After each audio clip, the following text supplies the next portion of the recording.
Oh, dear. Hello. It's the 9th of October. The garden is over. I left my my parsnips in until today.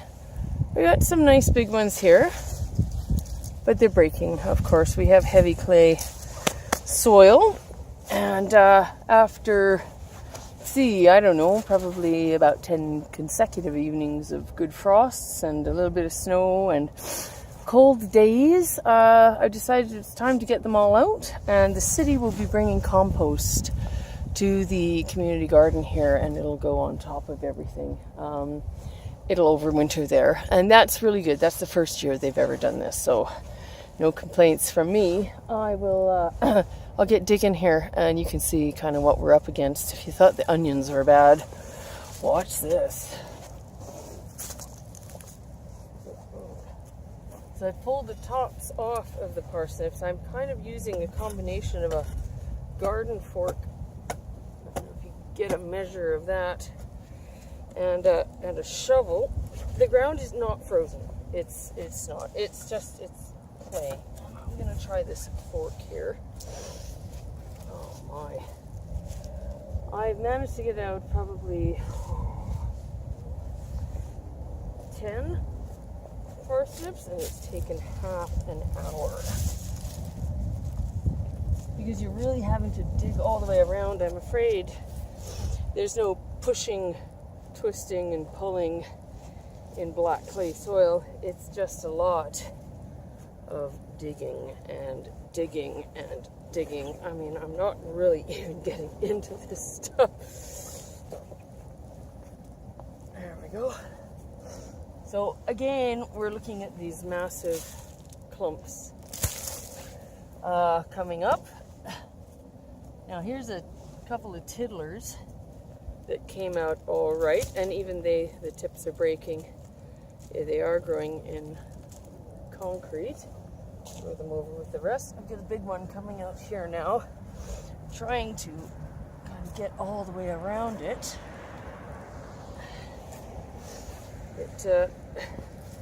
Growing parsnips in black clay is not for the faint-hearted.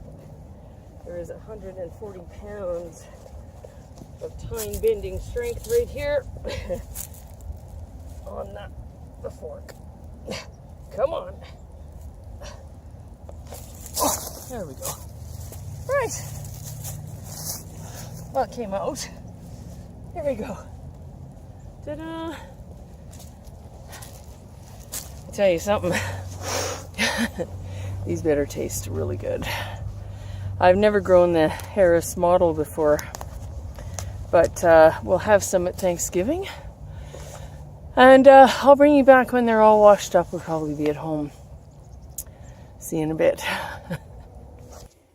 So, as you can see, the parsnips have been cleaned.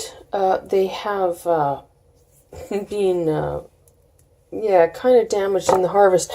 It's not all of them, but these guys here, you can see, that was, not good. But, of course, these will be turned into curried parsnip soup in a heartbeat.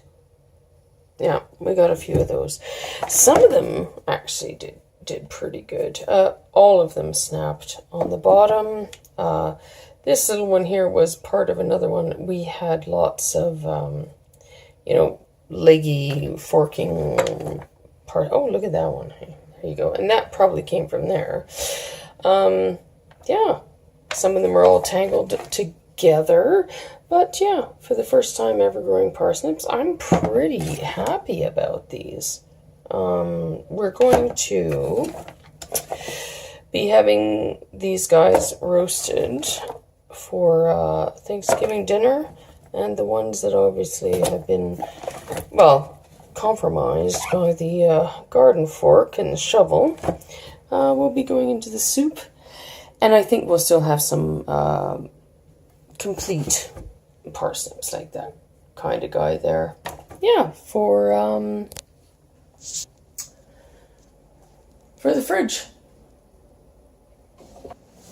So in addition to the parsnips, which I've filmed for you earlier, I have been tagged by Chris at ACS for the 3 things I've learned this season. And I learned a lot more than 3, but I would say this year I'd have to say that I really did learn the value of chitting seeds or pre-sprouting.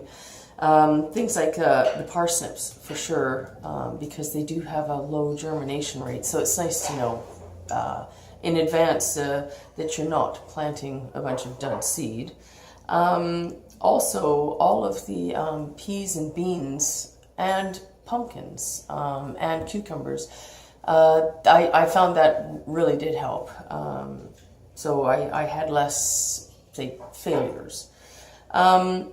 Related to that, of course, I'm going to put a link in the description below to Terry King, the Robotic Allotment Gardening on a Budget, because he did a really excellent video on chitting, so I'll give you a direct link to that. And sticking with parsnips, the second thing I learned is I can grow parsnips. So that's great, you've seen that. The third thing I learned this year was that cabbage whites are relentless. I built a poor structure. I was in a rush, and the one I'd had the year before, I had moved to BC. So this coming year, 2020, I will definitely build a much more solid cabbage white proof cage for my cabbages. And lastly, but certainly not leastly, I want to thank Marcy at Learning Curve Acres for sending me the Deseronto potato beans.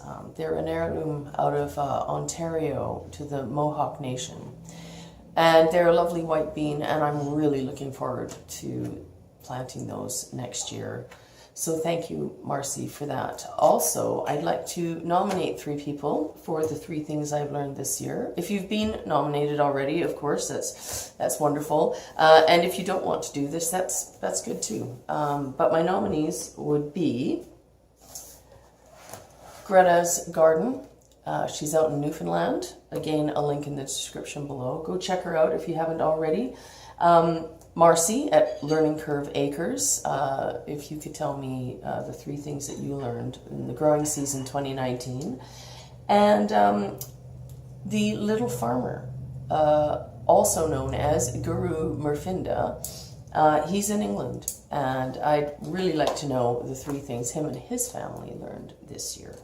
So thank you very much for joining me, and I'll be quiet for a while because I'm working 6 days a week on 12-hour shifts for probably a month. So you might not hear from me for a while, but I'll be back.